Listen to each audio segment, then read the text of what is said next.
Hi everyone, Tio back with another video. Fortunately, I was able to go to MCM London Comic Con yesterday, and I did get to play a bit of Final Fantasy VII Rebirth, which in particular I was only able to cover the flashback with Cloud and Sephiroth. I could have lined up again, but I was there with a friend, so I didn't get the chance to do that, unfortunately. But anyhow, I'll be giving you guys my quick insight into what I liked about the demo and what I didn't like as much. Starting off with the dislikes, I'm like, I don't know, I'm kind of a person who likes getting rid of the dislikes and moving on to the positives, right?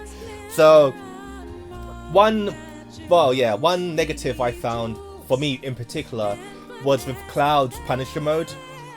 Obviously, it's more, I don't know, concrete, it's more impactful, I guess you could say.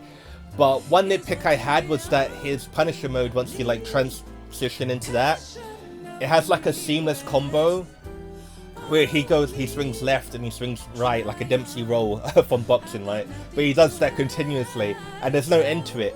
I don't know, just like when I played through Remake earlier this year, actually, I did enjoy ending my combos, you know, with like the hold square button where he'd go into Punisher mode, and then, well, not Punisher mode, but he would end it with like the red or whatever, then you get like attack buff for a while. I haven't seen that. I didn't actually get to activate the attack buff. I'm not sure if they took it out of the game, or maybe it's a different command now, or it just wasn't available in the tutorial. So that's one nitpick I have anyway. Another one was with the newly introduced kind of environment button, where in the flashback in particular, you can use it to like jump up rocks and stuff like that. And for me, I don't know, it kind of felt pointless, because from Remake, like, you would just like press circle to move up and whatever, move up on rocks or jump up and stuff like that. So I'm like really baffled why they even bothered to kind of introduce a button for that when it's just an environment button. Fair enough, if it was like a jump button, I'd totally be behind that, but if it's just like, oh, I don't know, maybe a lot of people in testing, for whatever reason, kind of moved forward with objectives when they didn't want to, so they just put a circle button now to say, okay, confirm jump or whatever, right? So, I don't know, another nitpick of mine. But anyhow, moving on to the positives of the game, it was definitely the synergy abilities that you have now, and even just in terms of, you know, moving around in the world, it definitely does feel more alive. In my case, I did play the demo with the performance mode, and the game looked really beautiful. I did ask one of the community managers that was present at Square Enix when I was lining up and stuff like that, if the game was actually, you know, like true native 4K, or if it was going to be upscaled, and he did kind of, well, confirm basically it's going to be upscaled, similar to, say, FF16 for those of you who played that. So in my opinion, I definitely do recommend you guys go to performance mode, because it does make everything seem more seamless in terms of, you know, moves, actions and stuff like that. Definitely the optimal way to go in my opinion, unless it's like, I don't know, there's last minute true 4K edition, you know. But yeah, the game is really beautiful. I really do like the introduction of the newly like added synergy abilities. Obviously, it was first introduced in Integrate, but they've definitely improved upon it within Rebirth going forward and stuff like that. And I am looking forward to obviously mixing and matching all these different abilities you have with everyone in the party. So that's the best thing as well, that these abilities will be carried over for essentially everyone, basically. Like Cloud would have one with UV, Red would have one with Barrett and stuff like that. So, and they all have very unique effects as well, so that's definitely a good point to look forward to, well, I mean, as we all play through the main game, right?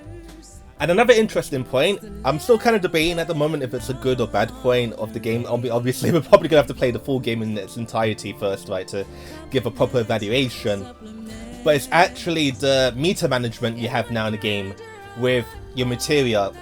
So obviously, if you use like Blizzard or Blizzara, it's going to take 1 bar. But if you use like Blizzagar, it's going to actually take 2 bars. And I know a lot of people kind of cheesed hard mode by just like spamming hard spells, because obviously it's still using 1 bar. So it's kind of an interesting turn, and I'm quite interested to see how I myself will be playing the game, you know, going forward. I'm like, oh, is it worth just like splurging out on 2 bars, or just save 1 bar but go with a weaker materia kind of thing, you know? And yeah, and obviously they have kind of reworked your MP as well to be balanced around that, because I know Blizzagar spells or like Fire Go and stuff like that, they are significantly cheaper I think it's only like 16, I don't know, I'm trying to remember like off the top of my head, but I believe it's only like 16 MP, so definitely an interesting point. So because they've also introduced, you know, that as well, I wonder if they're gonna introduce the final level of the spells. I forgot the name of the tier, but it's like after Gar, obviously. So I'm like, oh, would that be 2 as well? So you have 2 for like Blizzard, and then Blizzara, and then you have 2 for Blizzagar and the other one, right? So yeah, definitely looking forward to that. Unfortunately, I was kind of forced to play the demo with the English dub, so I can't really comment for you guys, you know, in its entirety if there's something a bit different with the dialogue, because obviously it's easy for me to listen to the Japanese and then see the English, and I can make a quick comparison like that. But unfortunately, I didn't have that available at the time. But yeah, that's pretty much it for me. Just a quick summary of my impressions of Final Fantasy VII Rebirth. If you guys are interested, obviously, in the Japanese coverage of the game, like Japanese movie edition, all Sephiroth cutscenes, or whatever, basically, when it comes to Final Fantasy VII Rebirth, feel free to stick around because I will be covering that on my channel. But anyhow, I hope you guys have a good day, and until next time, take care and goodbye.